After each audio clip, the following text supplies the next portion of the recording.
استاد عزیز،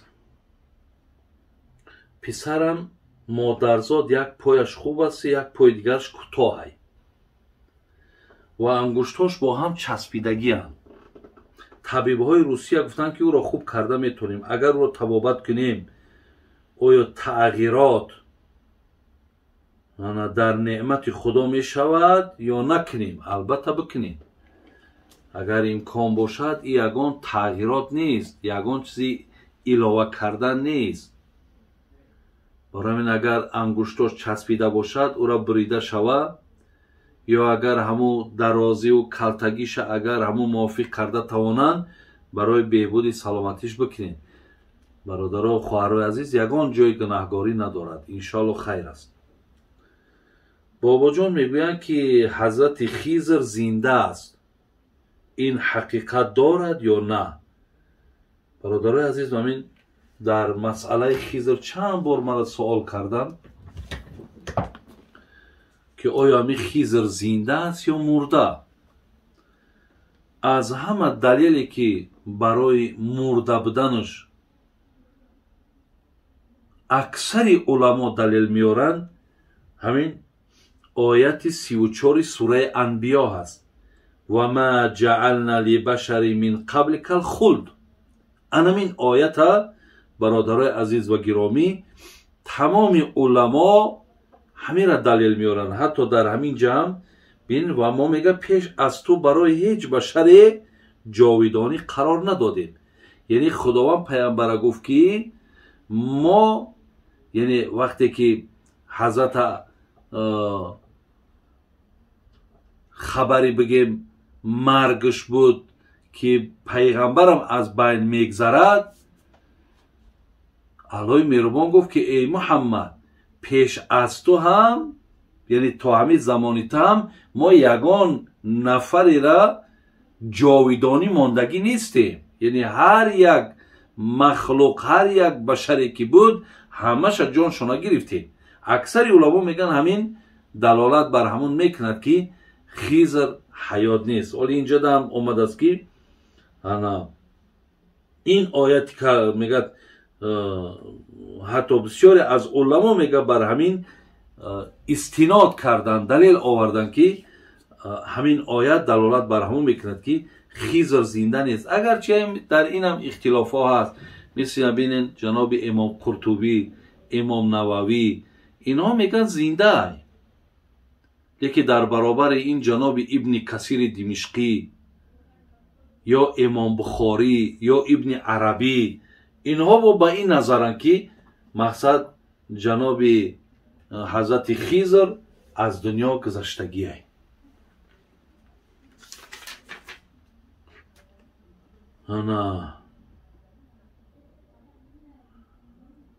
آیا خودکشی در تقدیر هست؟ بله، در تقدیر همه کار ما هست برادران عزیز. ولی آدم وقتی که خودش میکشد، این به خواهش خودش، به اراده خودش، اگرچه الله به علمش میدونه که همین آدم خودش مقصد از بین میبره، لیکن او را الله مهربان وادار نمیکنه که خودش به قتل برسون. او خودش به قتل میرسونه، ولی در مقدرات این رفتگی است. در بهشت نماز هست یا نه؟ دیگر در بهشت برادرای عزیز، این دنیا هست جای تکلیف، یعنی دنیا هست که ما روزه میگیریم، نماز میخوانیم و دیگر عبادت ها رو میکنیم. جنت فقط با یک همه آسانیه که در حدیث ها آمده است که خیلی کمی نفس آزاد میکشیم، همین فقط ذکر حمد در داخل جنت هست که ما سبحان الله الحمدلله چنان مقصد همین ذکرها را آزاد میکنیم که مثل که همین نفس میدرایا. حتی در همون ذکر گفتن هم یگان مشکلات و سختی مقصد بنده را دامنش نمیگیرد. خلاص در جنت فقط پاداش آن مهنت زحمت در دنیا کردیم همونه برادر عزیز. بغیر از الله دیگر کس دوست داشتن جایزه. البته الله مهربان خودش ما را وادار کردگی است که پدر و مادراتون دوست بدارید. پیامبر نبین وقتی پرسیدنش از همه بیشتر کی را دوست می‌داری؟ من احب الناس الیک. کی را از همه دوست؟ گو عایشه را دوست می‌دارم. برای من به غیر الله این دوست داشتن مخلوق ای دوست داشتن خالق فرق داره برادر عزیز. یا ترسیدن از مخلوق ای ترسیدن الله فرق داره.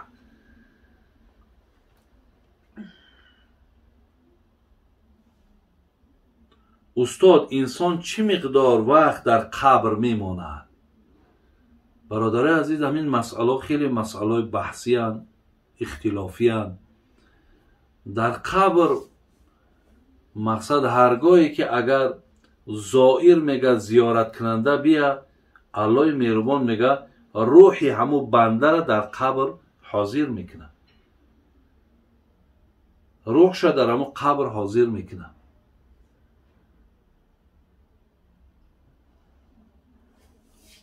برای همین این خیلی نامد است یگان وقتی معینه که مقصد در قبر بنده مقصد همین مقدار در همون قبر است خلاص.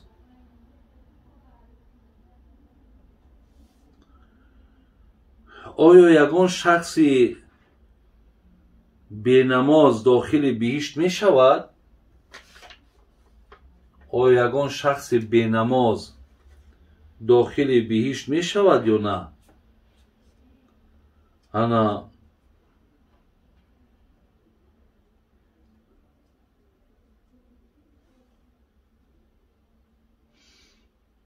آدم بی نماز برادران عزیز و گرامی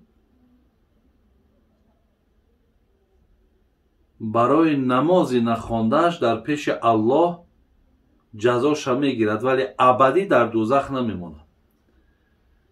به خاطری که وی مسلمانی گناهگاره. یعنی کسی الله یگانه را به یکتا بدنش یا با وجود داشتنش وقتی ایمان دارد، پیامبر مونه همچو با پیامبریش حق می شماره. قرآن کتاب الله میگه فقط نماز نمیخونه. این آدم همچو مسلمانی گناهگاره. اگر آن مقداری را که الله میخواه او را عذابش میته ولی ابدی در دوزخ نمیمونه. یعنی اون هم داخل جنت میشود. عقیده اهل سنت است. ولی در گرد یک صحابه هم اگر من فکر میکنم ممکن سوال همین باشد که انا کدام صحابه بود که یگان رکعت نماز نخوانده داخل جنت شدگی. ایرا در تاریخ صحابه ها برادر عزیز درباره نام این صحابه حضرت عمر ابن ثابت، حضرت عمر ابن ثابت که بگیم با کنیت اسیریم بسیار مشهور است. همین آدم برادرای عزیز همو بگیم روزی جنگ احد ایمان آورد و در جهاد اشتراک کرد. در درون همون جهاد با کشته شد. یگان نماز خواندگی نیست. تصور کن همون روز ایمان آورد، همون روز در میدان جهاد در دنیا گذشت، یگان رکعت نماز خواندگی نبود. پیامبر ما گفت که اسیریم در چه یعنی اما عمر ابن ثابت گفت در جنت ای. اگر مقصد این باشه اینه، لیکن مقصد اگر عقیده اهل سنت باشد آنچه که گفتم. در نماز وقتی سلام میدی کدام دعاها را باید؟ هر یک دعایی را که بعد نماز میخوانی همش اجازت برادر است. خب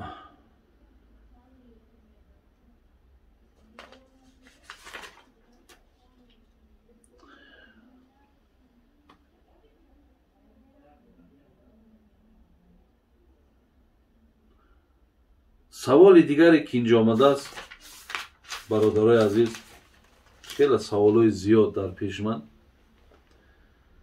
گفته است سوزندارو گذرانیدن طهارت هم میشکنه. سوزنداروش همین اوکال اگر خون برایت طهارت هم میشکنه. اگر خون نبراید طهارت نمیشکنم. استاد عزیز، اویله ما همه نماز میخونن، روزه میگیرن، خیر هم میکنن، ولی هر سال در ماه رمضان یگون مصیبت به سرمون میاد. این از چی سبب باشد؟ که برادر عزیز، و ما اصاب من مصیبتین فباذن الله، الله مهربان میگه هر مصیبتی به سرتون میاد او به اراده من میاد، او به سفارش من میآید، او به خواهش من میآید. برای این هر چیزی که میآید برادر عزیز، در این شما هیچ وقت روح افتاده نشین. نگین که من این نماز خانم، این روزگیرم، این قدر احتیاط میکنم، با چی گپه که این بلا آفت به سر میاد. برای همین انشاءالله ما در حدیث ها، در آیات های قرآن داریم که بنده های نیکبخت مبتلای مصیبت میشوند. بنده های نیکبخت مبتلای مصیبت میشوند. میگه برای چی؟ خواجه حافظ میگفت فرعون را به عمر ندادیم دردی سر، زیرا که او نداشت سر دردهای ما. ببینین، ما فرعون یک نفری که الله لعنتش کند عمر دراز دید، 400-500 سال عمر دید که فقط خورده گشت است، حتی دردی سر الله ندادش. زیرا در عوض مصیبت الله اجر میته، ثواب میته و هیچگاه بر اونها مناسب ندانست که اونها را دردمند کنه، اونها را درد بده که اونها عذاب بکشند و اجر بگیرن و گناهاشون از بین برود. قاعده مصیبت همیه، گناهات همیشه و نابود میکنه، نامه اعمال تا پر ثواب میکنه.